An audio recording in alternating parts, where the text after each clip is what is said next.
is the Big O Show. This is the Big O Show. Erik, I know it's sort of been redundant, but what Tyler has done, almost a point per minute in the preseason, do you like the way he's doing it?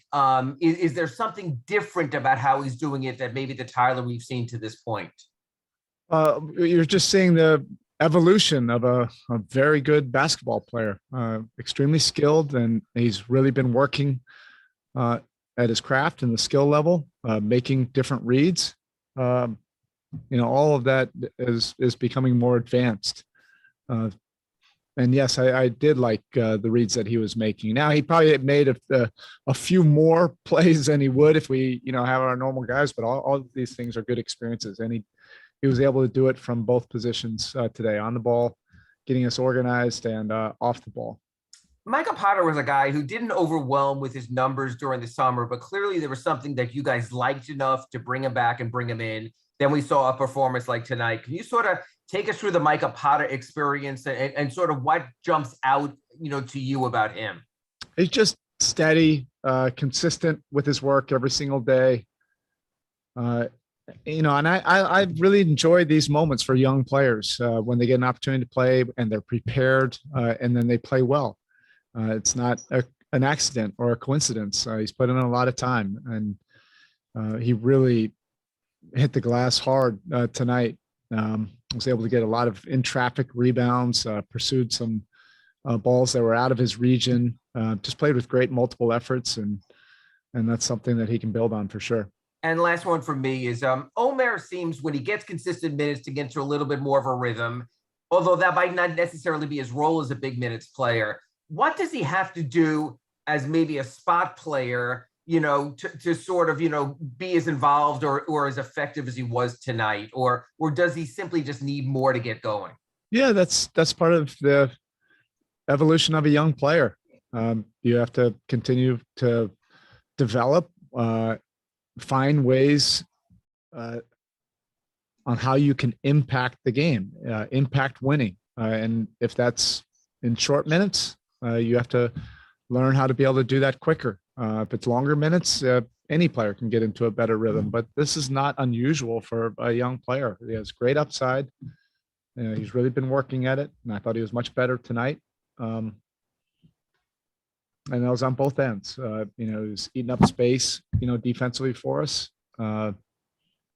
Really kept a lot of balls alive offensively. Finished around the rim, and he got into a better rhythm, but he had an impact on the game. That's the most important thing. Thank you. All right, up next, we have Anthony Chiang, Miami Herald. Go ahead. Hey, Spo. Last night wasn't the best shooting night for Max, but he comes out tonight, puts up 11 threes. Is that just one of the qualities that you've noticed with him, just where he has short memory and he stays confident and he'll take the open shot, even if maybe he's in a little bit of a mini shooting slump? Yeah, I wouldn't call one game a slump, but I think, right. Yeah, it's the mentality. I think that he's really started to become intentional about just trying to impact the next play. You can't be a perfectionist. You can strive for perfection, but you can't be obsessed with perfection when shots aren't going. You have to continue to find a way to impact the game. And he didn't let last night linger over at all and affect tonight at all mentally. And I thought he did a lot of things well. Defensively, he was in the right spot, more often. Offensively, he made some big threes and big plays down the stretch, but he was able to make an impact offensively, whether the ball was coming to him or whether he was just spacing and creating space for somebody else. All right, up next, we have Azam Mazood, Heat.com. Go ahead. Hi, Coach. Also wanted to ask about Max Strus. Going back to summer league, he's been really producing. What was some points of emphasis for him in this offseason to get better at? Put in the work, put in the time, which he will. Sometimes we have to protect him from him and try to keep him out of the gym at times. Otherwise, it's going to be 3 times a day. He's relentless with his work, and he is a perfectionist. So he wants to see it done like perfectly every single time. But he's worked on his ball handling. He's worked on his ability to generate shots from behind the three in different ways, off the catch, off the dribble, on the move.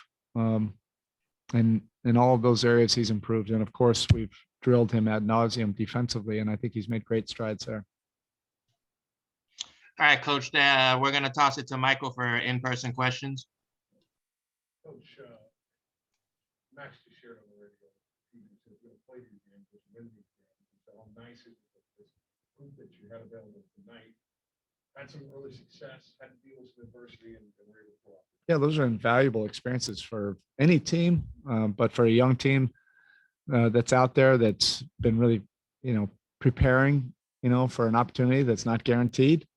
I think it's great to see them, go through that collectively, and it is important, always to try to build those winning habits. And those guys, they obviously take it to heart. We have them here for a reason. We think that they are heat type guys with their competitive spirit and their work ethic. They've shown that behind the scenes when nobody else has been able to see it. But tonight, everybody was able to see it in a game, and they produced. Yeah, it's tough in training camps. You don't always get the reps. Sometimes you do. You can't really predict, what the day is going to look like, and that's why you have to be mentally tough, and stay the course, be prepared. So you don't have to get prepared, or you don't have to rush into something. These guys were all ready, for this opportunity. I think they were able to play well because of it.